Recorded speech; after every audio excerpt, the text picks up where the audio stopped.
is good, YouTube? Quinn Wade Basketball Analysis coming to you with a quick video. I wanted to let you guys know I got some new merchandise available, not just t-shirt anymore. I got different type of t-shirt, different type of shirts and logos that you can purchase on my spread shirt, and also hoodies now. We have expanded and added more to the channel and more merchandise for the brand.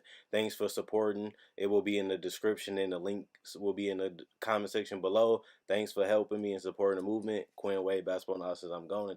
What is good, YouTube? Quinn Wade Basketball Analysis coming to y'all with another video. Now, this is going to be something different just because a lot of people feel different ways about Jimmy Butler, and a lot of people are not believers in Jimmy Butler being the face of a franchise. Some people feel like he don't have the personality. Some people feel like he's too emotional, too hardcore, and just a little bit too much. And some people think he take himself too serious. And all those may be true. A lot of us don't know Jimmy Butler, so you can't really confirm him because you don't know him as a person. You never really met and got to know him.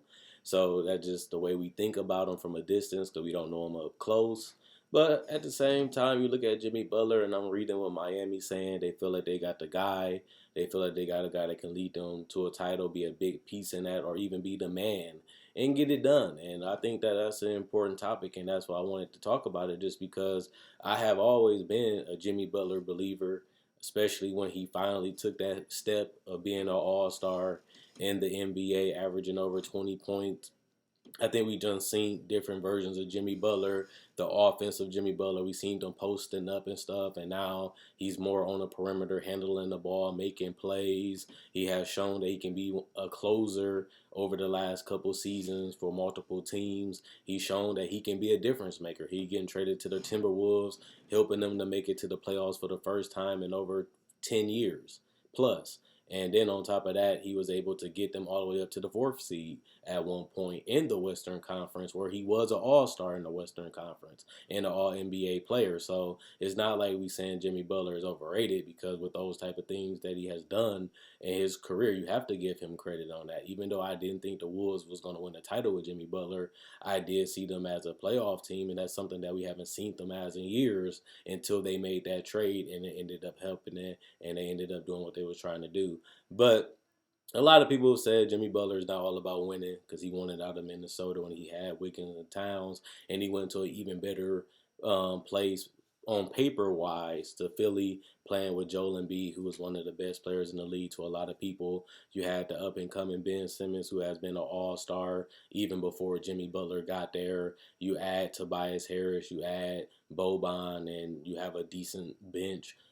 Considering that in the playoffs you're going to play your starters majority of the time, and you don't really need that much contribution from your bench because your starter is going to play majority of those minutes, and that's why you save them for that. But Jimmy Butler came close, but he failed. Kawhi Leonard hits the shot that knocks out Philly. They don't get to the Eastern Conference Finals. It's a little bit of different disappointment, and Jimmy Butler goes on to Miami. He did say Dwayne Wade, who was one of the best players ever, said that he recruited and was a big reason why he came to Miami. And we know Pat Riley is all about winning titles. He's all about building the right structure and foundation with players to let them know that we're about winning from day one. We want you to be in shape. We want you to work hard. We want you to want it. We're going to be tough on you. We're going to be hard on you, just because we want you to be the best version of yourself that you can be. Luckily, that works in Jimmy Butler's favor, just because that's how he is naturally. For what we done seen and what we done heard, that he likes guys that grind. He likes guys that's always pushing and looking forward to getting the best out of themselves and helping the team succeed and reach levels that we may not thought they can reach. And Miami is one of those teams now. Nobody's seen Miami in the top three. They have been in the top three for the last 2 months in the Eastern Conference, and a lot of us had them at the bottom of the playoffs, and some people didn't even have the Heat making it. And I know it's not all Jimmy Butler, because a lot of their players have stepped up, like Bam. Gordon Dragic has been spectacular, and he accepted a bench role. But at the same time, I still have some worries about this team, because I don't feel like they have enough to beat a Milwaukee in a 7-game series. But at the same time, trade deadline isn't over, and they can make some moves to help their chances of going further in the playoffs than what we think. But like I said, we can't really go based off that, because a lot of us thought that they wouldn't be this good, and they have been able to prove us all wrong so far. And Jimmy Butler has really been a big difference maker for this team, having a guy that can make plays at that size and being able to have all these type of advantages in all these different type of ways he can impact the game and help them win. And I think they needed a guy that was going to go out there and battle and go out there and show them that you shouldn't be scared and you can beat anybody. And I feel like Jimmy Butler really does believe that no matter who he's going against and who they're playing against, he feel like they can compete, and I feel like he should. And they have done that so far in this season. But the question that a lot of us want to know is, can Jimmy Butler be the best player on a championship team? I had Jimmy Butler not that long ago in my top 10 players in the NBA, and he has shown outside of efficiency from the field and from the 3-point line, he has got career high in assists and career high in rebounds, and he's still giving you 20 points per game. And a lot of people don't realize this, but Jimmy Butler is only shooting 13 shots a game. He's not shooting a lot of shots. Yeah, he's getting to the free throw line a lot, 9.6 free throws a game, and he's shooting 82% from the field. But 13 shots a game isn't that bad. Like, he has seasons where he shot way more than that, and he's still finding ways to make his teammates better just by giving them opportunities to get easy shots in the play off of him. And that's something that they didn't really have because Winslow's being a playmaker, but he couldn't take over a game offensively the way that Jimmy Butler can. And you can say the same thing about Josh Richardson. Josh Richardson can play, he can defend, he can make plays, but not at the level of Jimmy Butler. So they lost a couple role players and they had to maneuver and put themselves in a tough position. But having a player like Jimmy Butler, made them elevate all around as a team.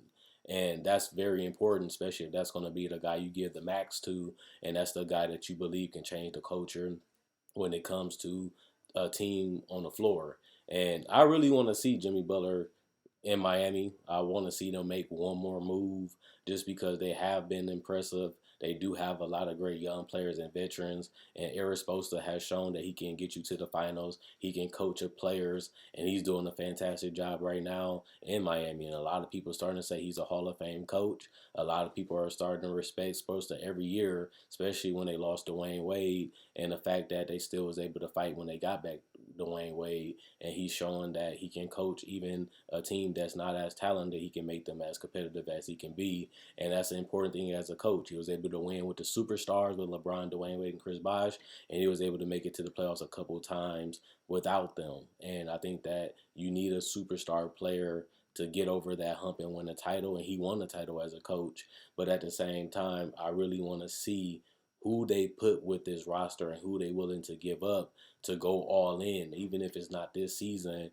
I feel like Jimmy Butler is going to be one of the best players just because he's a hard worker. This is a guy that came from a double knee surgery and other injuries and still been able to show that he's a productive player even at this point. And he is right now all NBA player, and he is right now a guaranteed all-star, letting you know that he still is one of the best players in the league even after them double knee surgeries. So Jimmy Butler, to me, if he can raise his 3-point shooting a lot more this year, especially off the ball, and if he can continue to take over games and continue to keep his teammates balanced and involved, because they do got guys on this team that can create their own shot. They got the shooters on this team. They have the side, the speed and the athleticism in the youth.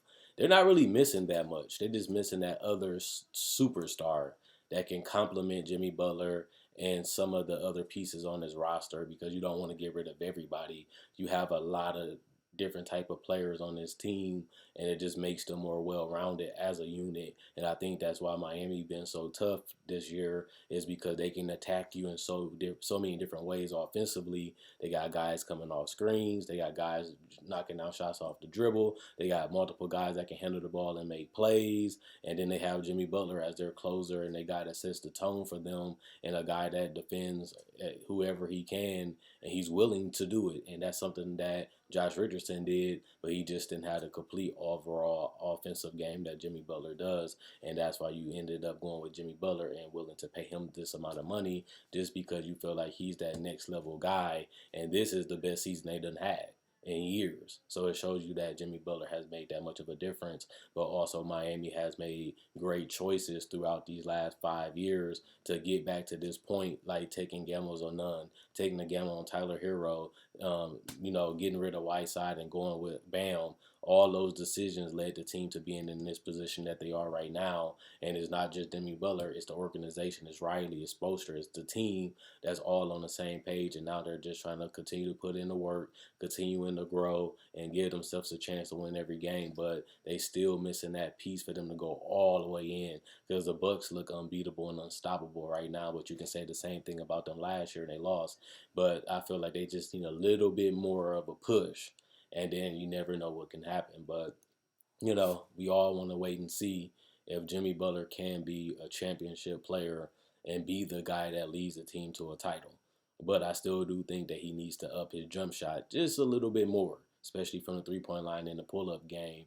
I feel like he's been a little bit off with the physicality, and he hasn't had the same touch that he usually have, especially in that 15 and under range. He just hasn't been finishing and getting that touch to fall. Whether he's pulling up from the post with his face-up jumper, or just getting off the dribble trying to float, or even trying to stop, pop, and rise up, or dribble, pull up. He hasn't been able to knock those shots down consistently, and that's one of the main reasons why his field goal percentage took a hit, and his three-point shot just not there this year, and that's something that he's going to have to do in the playoffs. When the game gets slow and ugly, you're going to have to be able to score on all areas of the floor, and Butler hasn't been able to do that consistently this year, and that's something that he's going to definitely have to do in the playoffs if he wants to be that guy that can really just take over a game no matter what quarter is in, no matter what stage of the game is in. He has the confidence to do it, but he just hasn't had the touch to get it done so far this year. And hopefully